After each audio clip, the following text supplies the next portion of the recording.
पाए सकती है। सिर्फ बिल्डिंग्स नहीं बल्कि देशों की पॉलिसीज, हमारे सोचने का तरीका, सब कुछ। डिड यू नो कि 9/11 के बाद एयरपोर्ट सिक्योरिटी हमेशा के लिए चेंज हो गई? यह है टेररिज्म का रियल वर्ल्ड इम्पैक्ट। बेसिकली ये सिर्फ एक हेडलाइन नहीं है दोस्त, ये एक बहुत ही कॉम्प्लेक्स वेब है जिसे आज हम समझने वाले हैं। अरे हाँ, इससे पहले कि हम इस फैसिनेटिंग टॉपिक में डीप डाइव करें, एक छोटा सा काम कर दो। जल्दी से सब्सक्राइब बटन दबाओ, नोटिफिकेशन बेल को ऑन कर लो और लाइक करना मत भूलना, ताकि तुम ऐसे इन्फॉर्मेटिव सेशंस कभी मिस ना करो। Exactly exactly. और आज की हमारी चर्चा का मिशन है टेररिज्म के कॉन्सेप्ट को परत दर परत समझना। सबसे पहले हम देखेंगे कि टेररिज्म को डिफाइन करना इतना चैलेंजिंग क्यों है। फिर हम इसके की फीचर्स और कॉजेज पर बात करेंगे। इसके बाद हम डिफरेंट टाइप्स ऑफ टेररिज्म और दुनिया पर इसके इफेक्ट्स को समझेंगे। हम भारत के काउंटर टेररिज्म फ्रेमवर्क और उसके चैलेंजेस को भी एनालाइज करेंगे। फिर आएगा सबसे क्रूशियल पार्ट, टेरर फाइनेंसिंग और लोन वुल्फ अटैक्स का बढ़ता खतरा। बेसिकली ये एक कंप्लीट मास्टर क्लास होने वाली है। So let's unpack this. Snippet 1. Defining terrorism. The challenge of defining terrorism. तो let's start right there. Terrorism को डिफाइन करना सरप्राइजिंगली मुश्किल है। मतलब एक यूनिवर्सल डेफिनेशन आज तक नहीं बन पाई है। ऐसा क्यों है? क्योंकि जो एक देश के लिए टेररिस्ट है, वो दूसरे के लिए फ्रीडम फाइटर हो सकता है। समझे? बिल्कुल, यही मेन स्टिकिंग पॉइंट है। यूनाइटेड नेशंस में सालों से बहस चल रही है, स्पेशली नेशनल लिबरेशन मूवमेंट्स को लेके। अच्छा। तो let's start with the basics. Terrorism है क्या? इट्स नॉट जस्ट वायलेंस, इसमें इंटेंशन और साइकोलॉजी का बहुत बड़ा रोल है। ओके। यूएन की डिफिकल्टी दिखाती है कि प्रॉब्लम कितनी डीप है। ये कॉन्फ्लिक्ट सेल्फ डिटर्मिनेशन के आइडिया से जुड़ा हुआ है कि क्या अपनी आजादी के लिए लड़ने वालों को टेररिस्ट कहा जा सकता है। इस पर कंसेंसस नहीं है। तो फिर एजेंसीज काम कैसे करती हैं? कोई तो वर्किंग डेफिनेशन होगी, जैसे एफबीआई की। हाँ बिल्कुल, let's talk about the core logic. FBI की डेफिनेशन काफी डायरेक्ट है। एफबीआई इसे अनलॉफुल फोर्स और वायलेंस कहता है, जिसका एम गवर्नमेंट या पॉपुलेशन को इंटिमिडेट और कोर्स करना होता है फॉर पॉलिटिकल और social objectives. Simple and direct. Okay, unlawful force to intimidate. Focus act पर है। एआरसी मतलब एडमिनिस्ट्रेटिव रिफॉर्म्स कमीशन इसे और डीपली देखता है। सेकंड एआरसी रिपोर्ट कहती है कि रिपीटेड वायलेंट एक्शंस हैं जो क्लैंडस्टाइन एक्टर्स यानी छुपे हुए लोग करते हैं। और सबसे इंपॉर्टेंट पार्ट ये है कि इसका टारगेट रैंडम भी हो सकता है और सेलेक्टिव भी। लेकिन असली मकसद ब्रॉडर ऑडियंसेस में डर फैलाना है। याद रखना, प्रोपेगेंडा इज की here. Right, so it's psychological warfare. Precisely. एक क्लियर डेफिनेशन ना होने का रियल वर्ल्ड इम्पैक्ट ये है कि इंटरनेशनल कॉपरेशन में दिक्कत आती है। कौन टेररिस्ट है और कौन नहीं, इसी पर अग्रीमेंट नहीं हो पाता। So in essence terrorism is a method of psychological warfare using violence to achieve political goals. चलो अब पॉज करके इस पार्ट को अलाउड प्रैक्टिस करो। The FBI defines terrorism as unlawful force intended to intimidate governments for political objectives. Rehearse this. In short, terrorism को universally define करना मुश्किल है because of conflicting views on national liberation. Snippet 2. Features of terrorism. The anatomy of a terror act. तो terrorism दिखता कैसा है? इसके कुछ common features होते हैं जो इसे normal crime से अलग बनाते हैं. It's all about sending a message. जैसे सोचो 26/11 मुंबई attacks. Targets आम लोग भी थे और iconic hotels भी. The goal was maximum fear and media attention. Exactly ये फीचर्स टेररिज्म की सिग्नेचर स्टाइल की तरह हैं। Yeah. Let's break them down. और बैकग्राउंड में ये समझना जरूरी है कि इन फीचर्स को समझना काउंटर टेररिज्म स्ट्रेटजीज बनाने के लिए वाइटल है। Yeah. We need to understand their playbook. Okay, so what's the first feature? पहला सबसे ऑब्वियस, वायलेंट एक्ट्स। कोर में वायलेंस है टू अचीव आइडियोलॉजिकल और पॉलिटिकल एम्स, नो कॉम्प्रोमाइज। दूसरा, अटेंशन सीकिंग। एक्ट्स को मीडिया कवरेज और public attention के लिए डिजाइन किया जाता है, एक लाउड एंड क्लियर मैसेज देने के लिए। जैसे 26/11 में हुआ था, पूरी दुनिया की मीडिया कवरेज थी। हाँ। तीसरा फीचर है symbolic targets. Government buildings, embassies या रिलीजियस साइट्स को टारगेट करना। फॉर एग्जांपल, पार्लियामेंट पर हमला देश की डेमोक्रेसी पर हमला है। वो सिर्फ एक बिल्डिंग नहीं है, वो एक सिंबल है। Right, it's a statement. चौथा और सबसे important, psychological impact. Real target immediate victims नहीं बल्कि आम जनता होती है। 9/11 अटैक्स ने अमेरिका में सिक्योरिटी को लेकर एक परमानेंट फियर क्रिएट कर दिया। That's the psychological impact, the real goal. Okay, पांचवा। अनकंस्ट्रेन्ड एक्शंस। टेररिस्ट इंटरनेशनल लॉज या नॉर्म्स की परवाह नहीं करते। मुंबई 1993 ब्लास्ट्स में सिविलियंस को टारगेट किया गया था, which is a war crime, but for them it's part of the plan. Got it. And what about modern tools? That's the sixth feature, strategic communication. Propaganda और online radicalization इनका powerful tool है। Social media का use करके ये लोग अपने message को amplify करते हैं। और आखिरी सेवेंथ फीचर है adaptability. They are smart, counter terrorism measures के हिसाब से अपनी स्ट्रैटेजीज बदलते रहते हैं। That's a scary thought. The real world impact is कि ये फीचर्स दिखाते हैं कि टेररिज्म सिर्फ फिजिकल डिस्ट्रक्शन नहीं बल्कि अ वॉर ऑफ माइंड्स भी है। So terrorism is calculated violence designed for maximum psychological and symbolic impact. Cool ना? Well, not cool, but you get the point. Victims. Practice now. In short, terrorism is a form of psychological warfare characterized by strategic violence and propaganda. Snippet 3. Causes of terrorism. The roots of violence. सो आखिर लोग terrorism का रास्ता क्यों चुनते हैं? इसके पीछे कोई एक रीजन नहीं है, बल्कि मल्टीपल फैक्टर्स का एक कॉम्प्लेक्स मिक्स है। थोड़ा सोच लो इस पर। जैसे सीरिया में सिविल वॉर ने पॉलिटिकल इंस्टेबिलिटी क्रिएट की और वहां से आईएसएस का राइज हुआ। एक इवेंट ने दूसरे को ट्रिगर किया। Exactly. What's fascinating here is there's no single terrorist profile. The causes are a cocktail of political, social and economic factors. और इन रूट कॉजेज को समझे बिना टेररिज्म को खत्म करना इम्पॉसिबल है. It's like treating the symptom, not the disease. Okay, so let's break down this cocktail of causes. What's the first ingredient? सबसे पहला पॉलिटिकल इंस्टेबिलिटी. जब गवर्नमेंट वीक होती है या सिविल वॉर चलता है, एक्सट्रीमिस्ट ग्रुप्स को ग्रो करने का मौका मिलता है. Example? ISIS in Syria. वहां पावर वैक्यूम था और आइसिस ने उसे फिल कर दिया. Right. Political chaos? दूसरा रिलीजियस एक्सट्रीमिज्म. अपने रिलीजन की रेडिकल इंटरप्रिटेशन को जब जबरदस्ती इन्फोर्स किया जाता है. एग्जाम्पल तालिबान इन अफगानिस्तान. उनका पूरा आइडियोलॉजी एक एक्सट्रीम इंटरप्रिटेशन पर बेस्ड है. Okay. What about money and jobs? That's the third one. Socio-economic disparities, poverty, unemployment और lack of opportunities. ये सब युवाओं को टेररिस्ट ग्रुप्स की तरफ पुश कर सकती हैं. Example al Shabaab's recruitment in impoverish Somalia. वो लोग यूथ को एक पर्पस और पैसा दोनों ऑफर करते हैं. A sense of belonging maybe. Yes. चौथा कॉज फॉरेन इंटरवेंशंस. किसी दूसरे देश का मिलिट्री इंटरवेंशन लोकल पॉपुलेशन में गुस्सा पैदा कर सकता है, जिससे एक्सट्रीमिस्ट ग्रुप्स को सपोर्ट मिलता है. आईएसएस का राइज पोस्ट इराक इन्वेजन इसका क्लासिक एग्जाम्पल है. So external factors play a huge role. बहुत. पांचवा है एथनिक सेक्टेरियन टेंशंस. किसी एथनिक या रिलीजियस ग्रुप के साथ डिस्क्रिमिनेशन होने पर वायलेंट बैकलैश हो सकता है. Example Rohingya crisis and the emergence of ARSA. Right. और कोई स्ट्रेटेजिक रीजन भी होता है. हाँ, दैट्स नंबर 6. Strategic motives. कभी-कभी वायलेंस एक टैक्टिकल टूल की तरह यूज होती है. Example Hamas's use of violence against Israel for strategic goals. इसके अलावा मॉडर्न कॉजेज भी हैं. टेक्नोलॉजिकल प्रोलिफरेशन, जैसे इंटरनेट ने रेडिकलाइजेशन आसान बना दिया है. Weapons availability due to illicit arms trade. और आखिर में global coordination gaps. International level पर कोलैबोरेशन की कमी से टेररिस्ट को सेफ हेवन्स मिल जाते हैं. Wow, that's a lot of factors. And they're interconnected. एक प्रॉब्लम दूसरी को बढ़ाती है, creating a vicious cycle. So, the conclusion is, terrorism is not born in a vacuum. It grows in the soil of political, social, and economic grievances. Chalo, rehearse this one. Socio-economic disparities and political instability are major root causes of terrorism. In short, terrorism stems from a complex mix of grievances, from political instability to economic desperation. Snippet 4. Types of terrorism. The many faces of terror. तो terrorism का कोई एक type नहीं है दोस्त. इनके goals और methods के हिसाब से इन्हें अलग-अलग कैटेगरीज में रखा जाता है. जैसे LTTE इन श्रीलंका एक एथनो नेशनलिस्ट ग्रुप था. उनका गोल एक सेपरेट तमिल स्टेट बनाना था.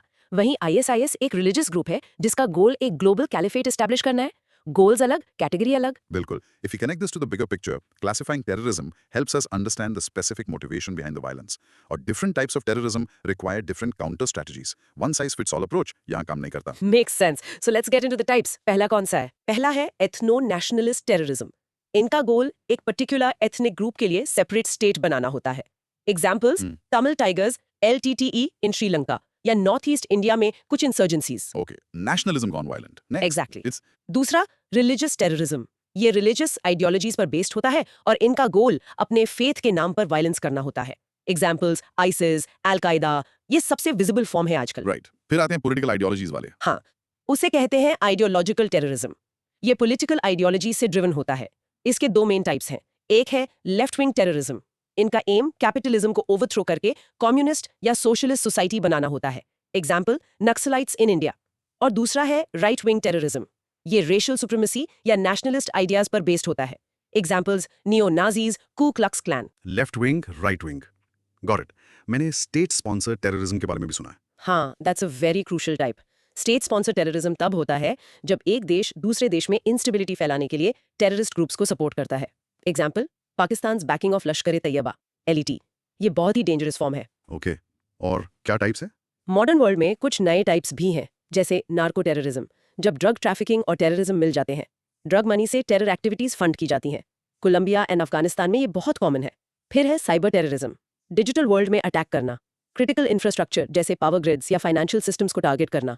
और एक लेसर नोन टाइप है एनवायरमेंटल टेररिज्म, जिसमें एनवायरमेंटल इश्यूज को लेकर वायलेंस की जाती है, जैसे लॉगिंग कंपनीज पर attack. Cyber terrorism sounds really scary. The potential for damage is huge. It is. और आमतौर पर ये कैटेगरीज ऑफन ओवरलैप करती हैं. एक ग्रुप एथनो नेशनलिस्ट भी हो सकता है और नार्को टेररिज्म में भी इन्वॉल्व हो सकता है. The main conclusion is that understanding these types is the first step to creating targeted and effective responses. Okay, now practice saying the types. Ethno-nationalist, religious, left-wing, right-wing, state-sponsored. Say it out loud. In short, Terrorism has many forms, each driven by different goal, from creating a new state to imposing a religious ideology. Snippet 5. Effects of terrorism. The ripple effect of violence. तो हमने types देख लिए, अब इन सबका असर क्या होता है? Beyond the obvious loss of life, इसका इम्पैक्ट कितना गहरा जाता है? फॉर एग्जाम्पल, स्पेन के बास्क रीजन में ETA की वजह से इकोनॉमी पर बहुत बुरा असर पड़ा था। बिल्कुल, the effects are deep and wide ranging. Let's break them down. Introduction के लिए ये समझना जरूरी है कि टेररिज्म सिर्फ कैजुअलिटीज नहीं क्रिएट करता, इट फ्रैक्चर्स सोसाइटीज। इसका बैकग्राउंड ये है कि ये इफेक्ट्स शॉर्ट टर्म और लॉन्ग टर्म दोनों होते हैं। Okay, so what are the core effects? Core logic में हम इन्हें 3 कैटेगरीज में बांट सकते हैं, इकोनॉमिक, पॉलिटिकल और सोशो कल्चरल। पहला इकोनॉमिक इम्पैक्ट, ये टूरिज्म, ट्रेड और फॉरेन इन्वेस्टमेंट को तबाह कर देता है। सिक्योरिटी पर खर्चा बढ़ जाता है। स्पेन का बास्क रीजन एक परफेक्ट एग्जाम्पल है, सालों तक वहां इकोनॉमिक ग्रोथ स्टैग्नेंट रही। दूसरा पॉलिटिकल इम्पैक्ट, गवर्नमेंट्स इंस्टेबिलिटी का शिकार हो जाती हैं। कभी कभी सरकारें रिस्पॉन्स में ज्यादा अथॉरिटेरियन हो जाती हैं, जिससे सिविल लिबर्टीज कम हो जाती हैं। Like the Patriot Act in the US after 9/11. Exactly. और तीसरा है सोशल एंड कल्चरल इम्पैक्ट। ये सबसे गहरा है।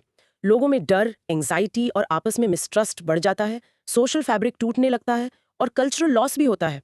जब तालिबान ने अफगानिस्तान में बामियान बुद्धास को डिस्ट्रॉय किया तो वो सिर्फ पत्थर की मूर्तियां नहीं थी, वो पूरी इंसानियत की विरासत का नुकसान था। That was a tragedy. The real world impact seems to be a cycle of fear and instability. Yes, it creates a vicious cycle. Fear leads to political instability, which harms the economy, which in turn creates grievances that fuel more terrorism. So the conclusion is, the true cost of terrorism is measured not just in lives lost, but in the long-term damage to a nation's economy, politics, and soul. Okay, practice this line. The effects of terrorism are not just economic, but also deeply psychological and cultural. Rehearse this. In short, terrorism creates a devastating ripple effect, damaging a country's economy, political stability, and social trust. Snippet 6. India's institutional setup. The framework of defense. ये सब सुनकर लगता है कि इससे लड़ना कितना मुश्किल होगा। A country like India, which has faced this for decades, must have a strong system. हमारा institutional setup कैसा है? इंडिया का फ्रेमवर्क मल्टीलेयर्ड है, design to tackle the threat from different angles. Introduction के लिए, ये फ्रेमवर्क ग्रेजुअली इवॉल्व हुआ है। हर बड़े अटैक के बाद इसमें रिफॉर्म्स हुए हैं। इसका बैकग्राउंड ये है कि टेररिज्म इंडिया के लिए एक इंटरनल और एक्सटर्नल दोनों तरह का थ्रेट है, इसलिए सेटअप भी वैसा ही है। So, let's get into the core logic. What are the main pillars of this setup? हम इसे 4 लेयर्स में देख सकते हैं। पहला लेयर है इंटेलिजेंस गैदरिंग। इसमें इंटेलिजेंस ब्यूरो यानी IB डोमेस्टिक इंटेलिजेंस देखती है और रिसर्च एंड एनालिसिस विंग यानी रॉ एक्सटर्नल इंटेलिजेंस पर फोकस करती है। इन सबको कोऑर्डिनेट करने के लिए मल्टी एजेंसी सेंटर यानी मैक है। Okay, IB for inside, RAW for outside. नहीं। Layer 2. दूसरा लेयर है ऑपरेशंस। इसके लिए हमारे पास नेशनल सिक्योरिटी गार्ड यानी NSG जैसी इलीट काउंटर टेरर फोर्सेस है। साथ में स्टेट पुलिस की स्पेशल यूनिट्स और of course the arm forces भी इन्वॉल्व है। The Black Cats, NSG, right. What about after an attack happens? That's layer 3, investigation. 26/11 के बाद खास तौर पर नेशनल इन्वेस्टिगेशन एजेंसी यानी NIA बनाई गई। NIA का काम एक्सक्लूसिवली टेरर क्राइम्स को इन्वेस्टिगेट करना है across state borders. So, a specialized agency for terror. Makes sense. And the final layer? आखिर में है लीगल फ्रेमवर्क। इसके लिए हमारे पास अनलॉफुल एक्टिविटीज प्रिवेंशन एक्ट यानी UAPA जैसे सख्त कानून है। इसका एम टेररिस्ट एक्टिविटीज को डिफाइन करना, फंड करने वालों पर एक्शन लेना और ऑर्गेनाइजेशंस को बैन करना है। तो इंटेलिजेंस, ऑपरेशंस, इन्वेस्टिगेशन और legal, 4 pillars. Yes. The real world impact is that this multi-layered system allows for specialization. लेकिन इसका चैलेंज इन सब लेयर्स को सीमलेसली एक साथ काम करवाना है। So in conclusion, India has a robust institutional framework on paper designed to handle the entire life cycle of a terror threat. Okay, let's practice the names. Say it aloud. IB, RAW, NSG, NIA, and UAPA. Try to remember what each one does. In short, India's counterterrorism setup is a multi-layered system involving intelligence, operations, investigation, and legal frameworks. Snippet 7. Challenges in India's counter-terrorism framework. The cracks in the armor. On paper ये काफी मजबूत लगता है, IB, RAW, NSG, NIA, पर फिर भी हमने पठानकोट जैसे अटैक्स देखे हैं। कहाँ कमी रह जाती है? What are the real challenges? आपने बिल्कुल सही पॉइंट पकड़ा। इंट्रोडक्शन यही है कि एक परफेक्ट सिस्टम नहीं होता और इंडिया के फ्रेमवर्क में भी कुछ क्रिटिकल चैलेंजेस हैं। इसका बैकग्राउंड ये है कि ये चैलेंजेस स्ट्रक्चरल भी हैं और ऑपरेशनल भी। तो व्हाट्स द कोर प्रॉब्लम? सबसे बड़ा चैलेंज क्या है? कोर लॉजिक में सबसे बड़ी चुनौती है coordination and intelligence sharing. Pathankot attack के बाद रिपोर्ट्स ने साफ कहा कि अलग-अलग एजेंसीज के बीच रियल टाइम इंटेलिजेंस शेयरिंग में गैप्स थे। The problem isn't the institutions themselves, but the seams between them. Information silos में रह जाती है। So one agency knows something, but the other doesn't get it in time. Exactly. दूसरा बड़ा challenge है resource constraints. State police forces जो first responders होते हैं, उनको आज भी बेटर ट्रेनिंग और मॉडर्न इक्विपमेंट की जरूरत है। फंडिंग एक इशू रहता है। Okay, lack of coordination and resources. What else? तीसरा है पोरस बॉर्डर्स। हमारे लैंड और कोस्टल बॉर्डर्स बहुत लंबे और डिफिकल्ट टू मैनेज है। ये इन्फिल्ट्रेशन को आसान बनाते हैं। 26/11 के अटैकर्स समुद्र के रास्ते से आए थे। Right. And what about internal challenges? That's the fourth point, crime terror nexus. Terrorism और ऑर्गेनाइज क्राइम का नेक्सस जैसे smuggling, drug trafficking, fake currency एक बहुत बड़ा चैलेंज है। ये टेरर को फंड भी करता है और फैसिलिटेट भी। और आखिर में रेडिकलाइजेशन, इंटरनेट के थ्रू हो रहा ऑनलाइन रेडिकलाइजेशन एक नया और डिफिकल्ट चैलेंज है जिसे टैकल करना जरूरी है। ये तो काफी सीरियस चैलेंजेस हैं। यस, और इनका रियल वर्ल्ड इम्पैक्ट ये है कि एक भी चूक, एक भी gap can lead to a major tragedy. So the conclusion is, while India's framework is strong, it faces significant challenges in interagency coordination, resource modernization, and tackling new age threats like online radicalization. Okay, practice this line. The biggest challenge is not the lack of institutions, but the lack of seamless coordination between them. In short, India's counter-terrorism efforts are hampered by coordination gaps, resource shortages, porous borders, and the crime-terror nexus. Snippet 8. Global cooperation need. Fighting terror together. It's clear कि ये सिर्फ India की लड़ाई नहीं हो सकती. Terrorist networks global हैं, funding कहीं और से आती है, रेडिकलाइजेशन ऑनलाइन होता है, तो ग्लोबल कोऑपरेशन कितना जरूरी है? It's not just जरूरी, it's non-negotiable. इसका इंट्रोडक्शन ही यही है कि in today's world, terrorism is a transnational phenomena. Background ये है कि कोई एक देश इसे अकेले नहीं जीत सकता, क्योंकि थ्रेट की कोई बाउंड्रीज नहीं है। So why exactly is it non-negotiable? What's the core logic? Core logic के 3 मेन पॉइंट्स हैं। पहला, transnational nature of terror groups. Al Qaeda और आईसिस जैसे ग्रुप्स के सेल्स पूरी दुनिया में फैले हैं। उनका लीडरशिप कहीं, ट्रेनिंग कहीं और अटैक कहीं और होता है। बिना इंटेलिजेंस शेयरिंग के इनको ट्रैक करना इम्पॉसिबल है। Right, you can't fight a global network with a local strategy. Exactly. दूसरा point, shared threats like porous borders and cyber space. Borders country share करती हैं। अगर एक तरफ से सिक्योरिटी टाइट नहीं है तो दूसरी तरफ प्रॉब्लम होगी, और साइबर स्पेस की तो कोई बॉर्डर ही नहीं है। रेडिकलाइजेशन, कम्युनिकेशन, प्लानिंग सब ऑनलाइन हो रहा है। True, एक सर्वर कहीं भी हो सकता है। तीसरा, resource sharing and capacity building. कुछ देशों के पास एडवांस टेक्नोलॉजी और ट्रेनिंग है और कुछ के पास नहीं। कोऑपरेशन के थ्रू रिसोर्सेज, टेक्नोलॉजी और बेस्ट प्रैक्टिसेस शेयर की जा सकती हैं ताकि हर देश इस लड़ाई के लिए तैयार हो सके। So intelligence, border management and resource sharing. Yes, the real world impact is that जहां कोऑपरेशन वीक होता है वहां टेररिस्ट को सेफ हेवंस मिल जाते हैं। कंक्लूजन ये है कि global terrorism requires a united global response. It's the only way to dismantle these networks effectively. Let's practice this. Say it with me. Terrorism is a transnational threat that requires a transnational solution. In short, global cooperation is essential to fight terrorism because networks, threats, and resources cross national borders. Snippet 9. Stakeholder-wise steps. Everyone has a role to play. सही कहा। तो इस global fight में किसका क्या role है? Who all are the stakeholders? सिर्फ governments तो नहीं हो सकती। For example, intelligence alliances like the five eyes exist and humanitarian groups like the Red Cross also play a role. बिल्कुल, ये एक मल्टी स्टेक होल्डर फाइट है। इंट्रोडक्शन ये है कि इस लड़ाई में सोसाइटी के हर हिस्से की जिम्मेदारी है। इसका बैकग्राउंड ये है कि एक कॉम्प्रिहेंसिव स्ट्रैटेजी में इन्फोर्समेंट और प्रिवेंशन दोनों जरूरी हैं। Okay, so let's break down the stakeholders. Right. Who's the first one? Core logic में पहला और सबसे इंपॉर्टेंट स्टेक होल्डर है गवर्नमेंट्स। उनका काम है इंटेलिजेंस शेयर करना, जॉइंट ऑपरेशंस करना, लीगल ट्रीटीज जैसे एक्सट्रेडिशन ट्रीटीज बनाना और टेरर फाइनेंसिंग नेटवर्क्स को चोक करना। The hard power part. Yes. दूसरा स्टेक होल्डर है civil society organisations, CSOs and NGOs। ये सॉफ्ट पावर का काम करते हैं। विक्टिम्स की मदद करना, डी रेडिकलाइजेशन प्रोग्राम्स चलाना और कम्युनिटी में जागरूकता फैलाना। ये रूट कॉजेज को एड्रेस करते हैं। That's a crucial role. Governments can't do that alone. बिल्कुल नहीं। तीसरा स्टेक होल्डर है इंटरनेशनल बॉडीज। बॉडीज जैसे United nation security council UNSC sanctions लगा सकती है, financial action task force FATF terror financing पर नजर रखती है और इंटरपोल क्रिमिनल्स को ट्रैक करने में मदद करती है। Okay, so they provide the global framework. Yes. और चौथा, सबसे इंपॉर्टेंट, इंडिविजुअल्स एंड कम्युनिटीज। हम सबका रोल है विजिलेंट रहना, सस्पिशियस एक्टिविटी रिपोर्ट करना, आपस में सोशल हार्मनी बनाए रखना और एक्सट्रीमिस्ट आइडियोलॉजीज को रिजेक्ट करना। The community is the first line of defence. So it starts from us. It does. The real world impact is कि जब ये सारे स्टेक होल्डर्स मिलकर काम करते हैं तभी एक होलिस्टिक काउंटर टेररिज्म स्ट्रैटेजी बनती है। Conclusion: counter-terrorism is a shared responsibility requiring coordinated action from governments, civil society, international bodies, and individuals alike. Practicing the four stakeholders: governments, CSOs, international bodies, and individuals. In short, fighting terrorism effectively requires a collaborative effort from all parts of society, not just the government. Snippet 10. Terror financing. Following the money. Let's talk about the fuel that runs this engine. Money. Terror financing. बिना पैसे के तो कोई organisation चल नहीं सकती। ये पैसा आता कहां से है? I mean, we hear about figures like Dawood Ibrahim or front organizations like Jamaat ud-Dawa. ये एक अहम सवाल है क्योंकि टेरर फाइनेंसिंग को रोकना टेरर को रोकने का सबसे इफेक्टिव तरीका है। इंट्रोडक्शन ये है कि टेरर फाइनेंसिंग एक कॉम्प्लेक्स वेब है जिसके कई सोर्सेज हैं। इसका बैकग्राउंड है कि जैसे जैसे काउंटर टेरर मेजर्स स्ट्रिक्ट हो रहे हैं, टेरर ग्रुप्स फंडिंग के नए नए तरीके ढूंढ रहे हैं। Okay, so what are the main sources? Let's go into the core logic. इसके कई जरिए हैं। पहला स्टेट स्पॉन्सरशिप, जैसा हमने पहले डिस्कस किया, जब एक देश दूसरी देश में ग्रुप्स को डायरेक्टली फंड करता है। दूसरा डोनेशंस थ्रू फ्रंट ऑर्गेनाइजेशंस, ये सो कॉल्ड चैरिटेबल फ्रंट्स होते हैं। जमात दावा जो एलईटी का फ्रंट ऑर्गेनाइजेशन है, डोनेशंस के नाम पर दुनिया भर से पैसा इकट्ठा करता था। Deception, basically. यस। तीसरा organised crime, drug trafficking, extortion, kidnapping, smuggling. Dawood Ibrahim का डी कंपनी नेटवर्क इसका एक बड़ा एग्जाम्पल है, जिसका नेक्सस टेरर से है। चौथा लीगल बिजनेसेस, कभी कभी टेररिस्ट ग्रुप्स लेजिटिमेट बिजनेसेस जैसे कंस्ट्रक्शन या ट्रांसपोर्ट में इन्वेस्ट करते हैं to launder money and generate funds. And what about the new challenges? That's the biggest challenge now. New financial technologies, cryptocurrency, crowdfunding platforms और दूसरे non cash methods ने पैसों को ट्रैक करना बहुत मुश्किल बना दिया है। It's anonymous and borderless. इसीलिए इंडिया ने no money for terror NFMT जैसी ग्लोबल कॉन्फ्रेंस होस्ट की, ताकि इस नए चैलेंज से निपटने के लिए एक ग्लोबल स्ट्रेटजी बनाई जा सके। FATF भी इस पर काम कर रही है, but it's a constant cat and mouse game. So India is taking a lead on this? यस, इंडिया के मेजर्स में फाइनेंशियल इंटेलिजेंस यूनिट को स्ट्रॉन्ग करना, बैंकिंग रेगुलेशंस को टाइट करना और इंटरनेशनल कॉपरेशन बढ़ाना शामिल है। So the conclusion is cutting off the flow of funds is critical, but it's becoming increasingly difficult in the age of cryptocurrencies. Okay, practice this. Terror financing sources range from state sponsorship and organized crime to modern cryptocurrencies. In short, terror financing is a complex web of sources, and new technologies like crypto pose a major challenge to global counter efforts. Snippet 11.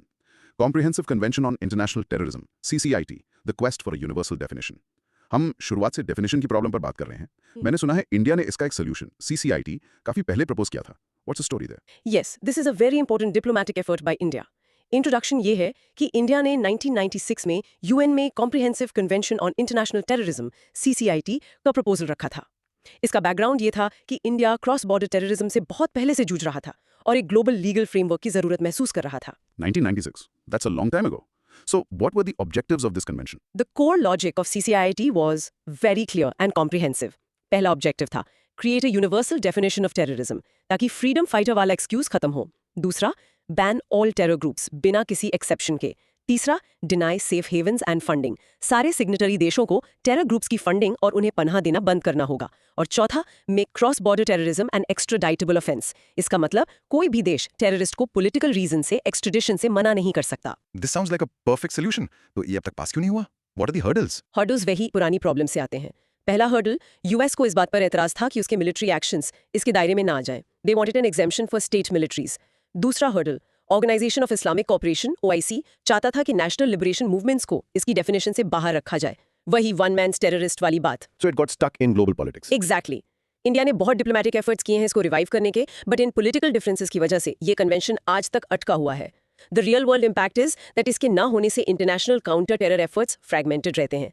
So the conclusion is, CCIT remains a crucial but stalled proposal, highlighting the deep political divisions that hinder a united global front against terrorism. Let's rehearse this. The main hurdles for CCIT are disagreements over the definition of terrorism, particularly concerning national liberation movements and state military actions. In short, India's proposed CCIT aims to create a universal legal framework against terror, but is stalled due to political disagreements on the definition of a terrorist. Snippet 12. Lone wolf attacks, the threat from within. It's fascinating how politics can stall such a critical global need. फिर ये आखिरी और शायद सबसे चिंताजनक topic पर आते हैं। अब तक हम बड़े ऑर्गेनाइजेशंस की बात कर रहे थे, पर अब एक नया खतरा है लोन वुल्फ अटैक्स का।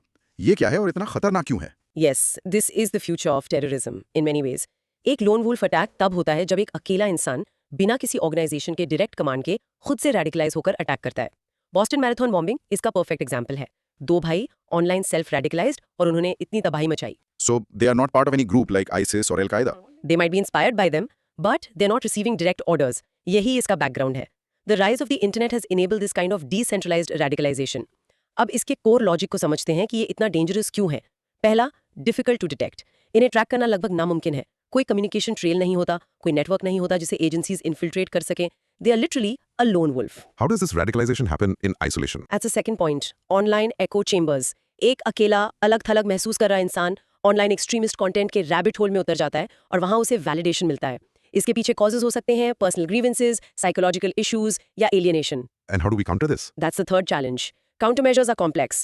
Law enforcement अकेले से नहीं रोक सकती। इसके लिए फैमिली, फ्रेंड्स, कम्युनिटी लीडर्स और मेंटल हेल्थ प्रोफेशनल्स सबको इन्वॉल्व होना पड़ेगा to spot the warning signs. Prevention is the only real cure here. So the real world impact is that the threat is now more individualized and harder to predict? Exactly. Conclusion ये है कि lone wolf attacks represent a shift from hierarchical terror groups to a more diffused, ideologically driven threat, making detection and prevention incredibly challenging. Okay, let's practice this. Lone wolf attacks are hard to detect because there is no network or communication trail to follow. In short, lone wolf attacks are a growing threat from self-radicalized individuals, making them extremely difficult for intelligence agencies to predict and prevent. Snippet 13. India's approach to lone wolf attacks. A unique challenge. इस मामले में India कितना vulnerable है?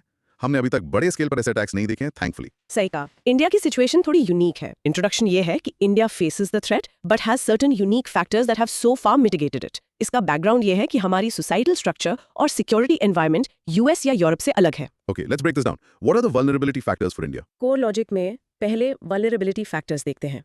पहला, border volatility and radicalisation spill over. पड़ोसी देशों में instability का असर पड़ सकता है। दूसरा, online radicalisation of youth. India में ह्यूज इंटरनेट पेनिट्रेशन है, तो यूथ एक्सट्रीमिस्ट कंटेंट के लिए वल्नरेबल है। Right, but you said there are deterrents as well. What are they? हाँ, ये इंपॉर्टेंट है। हमारे पास कुछ डिटरेंट फैक्टर्स भी हैं।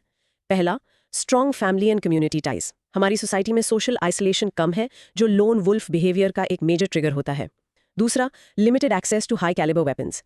यहाँ यूएस की तरह गन एक्सेस आसान नहीं है, जिससे मास कैजुअलिटी अटैक्स मुश्किल हो जाते हैं। और तीसरा, एक general psychological unwillingness in the society towards this kind of individualised violence. So our social fabric is a defense mechanism. In many ways, yes, but we cannot be complacent. इसीलिए government initiatives भी हैं, जैसे operation Chakravyuh to monitor social media for radical content और net grid, national intelligence grid जैसे integrated intelligence database को मजबूत किया जा रहा है, ताकि अलग-अलग डेटा पॉइंट्स को कनेक्ट करके पोटेंशियल थ्रेट्स को आइडेंटिफाई किया जा सके। The focus is on prevention. That's a proactive approach. Yes. So the conclusion is, while India has certain societal buffers, the government is actively building technological and intelligence capabilities to preempt the threat of lone wolf attacks. Okay, let's rehearse this. India's strong community ties act as a deterrent, but the government is using initiatives like NatGrid to counter online radicalization. In short, India's vulnerability to lone wolf attacks is balanced by strong social structures and proactive government monitoring initiatives. Phew, what a deep analysis. आज हमने terrorism के almost हर aspect को छुआ है। The main theme was terrorism, a detailed analysis. हमने शुरू किया terrorism की डेफिनेशन के चैलेंज से और उसके की फीचर्स को समझा। फिर हमने इसके रूट कॉजेज और अलग-अलग टाइप्स को एक्सप्लोर किया, from ethno nationalist to cyber terrorism. हमने इंडिया के काउंटर टेररिज्म फ्रेमवर्क, उसके चैलेंजेस और टेरर फाइनेंसिंग जैसे क्रिटिकल इश्यूज पर भी बात की। फाइनली हमने लोन वुल्फ अटैक्स के नए खतरे और उससे निपटने के तरीकों को डिस्कस किया। बिल्कुल। अब टू मेक श्योर ये सब याद रहे, let's do a quick self presentation exercise for our listeners. 1. अपने शब्दों में FBI और सेकंड ARC की टेररिज्म डेफिनेशन में क्या फर्क है, ये एक्सप्लेन करो।